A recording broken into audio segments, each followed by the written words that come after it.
जय माँ काली। हम सभी पर माँ की कृपा हमेशा बनी रहे।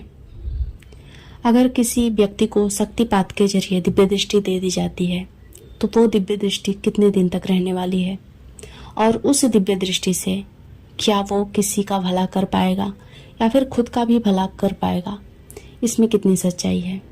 और क्या कोई गुरु शक्तिपात के जरिए किसी शिष्य को उस शक्ति तक पहुंचा सकता है जो कि आम जो साधक होता है साधना करके और वो शक्तियों को प्राप्त करता है, उस दृष्टि को प्राप्त करता है। उसके साथ ही एक ऐसा स्थान जहाँ पर शक्तिपात किया जाता है, उस स्थान के बारे में मैं आपको जानकारी दूंगी। जो लोग भी महाराष्ट्र से हैं, जिनको भी शक्तिपात कराना है, वो वहाँ पर जाकर एक बार अपने आप को आजमा सकते हैं। पहले आप शक्तिपात का जो सच्चाई है उसको जानने और समझने की कोशिश करें। देखिए, शक्तिपात किया जाता रहा है पहले से और अभी भी होता है। शक्तिपात के जरिए लोगों को जो दृष्टि है, थर्ड आई है, उसको ओपन की जाती है। जो सिद्ध गुरु होते हैं वो करते हैं। लेकिन ये शक्तिपात हमेशा के लिए नहीं रहता है, ये बात आप समझिए।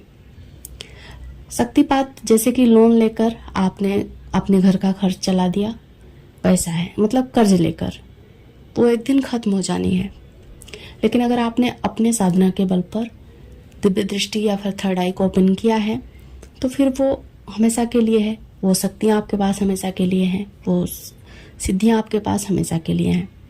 शक्तिपात का कोई मतलब नहीं है, ये सिर्फ इस जीवन में काम आने वाली है और कुछ समय के लिए काम आने वाली है। साल 2 साल 6 महीना 1 महीना ऐसे ही काम आती हैं, ये हमेशा के लिए नहीं होती हैं। और शक्तिपात में आपको दृष्टि दी गई है सचमुच में, या फिर कोई ऐसी शक्ति दी गई है। या शक्ति का मतलब है यहाँ पर कि मान लीजिए कोई योगिनी हो गई या चिड़ी हो गई, जो पिचासनी वगैरह होती हैं, ज़्यादातर यही मिल जाती हैं। फिर लोगों को लगता है कि हमारी जो दृष्टि है वो खुल गई है। भ्रम में एक तरह से साधक को डाल दिया जाता है। बुरी शक्तियों के सहारे उनकी दृष्टि को ओपन की जाती है। बुरी शक्तियाँ ही उन्हें वो सब कुछ दिखाती हैं जो कि वो देखना चाहते हैं। किसी साधक के बारे में कुछ जानकारियाँ प्राप्त करी तो वो जो शक्ति उसके पीछे लगाई गई है वही आपको दिखाती है, साधक को दिखाती है।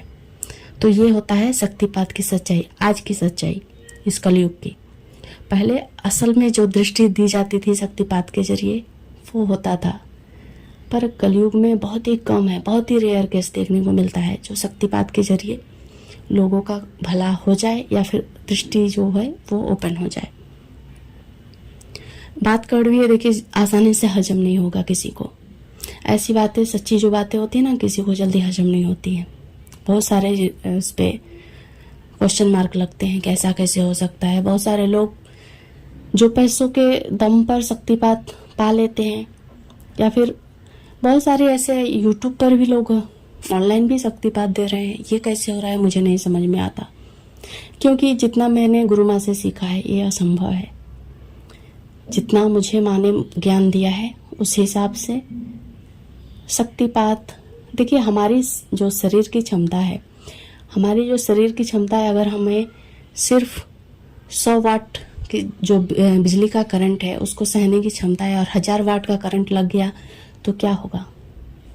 तो शक्तिपात वही होता है, शक्ति अचानक से आपके शरीर में एक तीव्र शक्ति का प्रवाह हो जाना, उससे जो साधक होता है वो विक्षिप्त भी हो जाता है।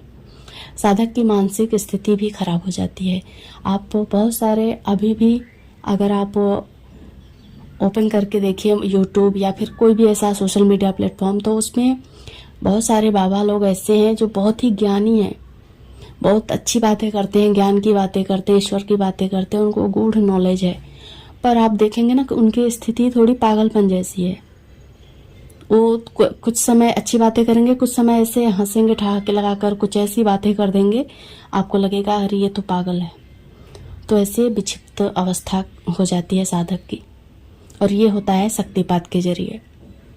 यानी कि जो क्षमता हमारे शरीर में हमें धीरे धीरे करके अपनी साधना के जरिए, मंत्र जाप के जरिए जो धीरे धीरे करके पैदा करनी थी जो शक्ति, वो अचानक से किसी पॉजिटिव शक्ति या फिर नेगेटिव शक्ति यहाँ पर कोई मायने नहीं रखता है। कि मतलब यहाँ पर मेरा बताने का मतलब ये है कि शक्ति कोई भी हो सकती है, अच्छी या बुरी, वो देने वाले के ऊपर है कि आपका गुरु आपको कौन सी शक्ति दे रहा है। वो सिर्फ गुरु ही जानता है, आपको नहीं पता है।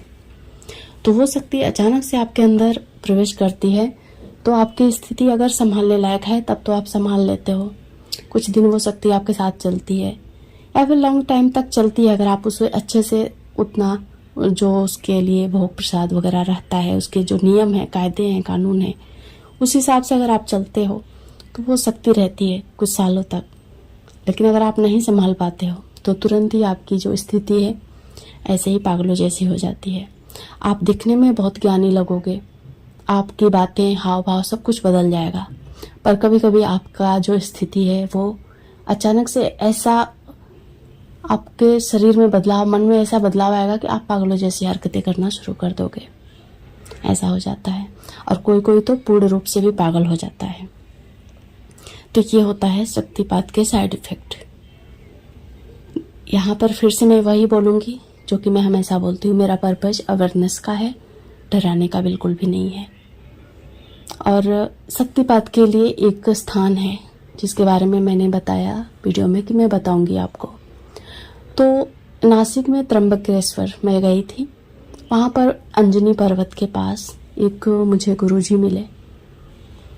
मतलब गुरुजी तो नहीं मिले पर उनके जो शिष्य होते हैं उनमें से ही कुछ लोग, जो कि उन्होंने बताया कि गुरुजी शक्तिपात के जरिए लोगों का जो दृष्टि है वो खोलते हैं और जो प्रॉब्लम है उनकी, यानी कि जिसके ऊपर भूत प्रेत का साया है, बाधा है वगैरह है, उसको भी गुरुजी काटने का काम करते हैं बिना पैसे का, बिना शुल्क का।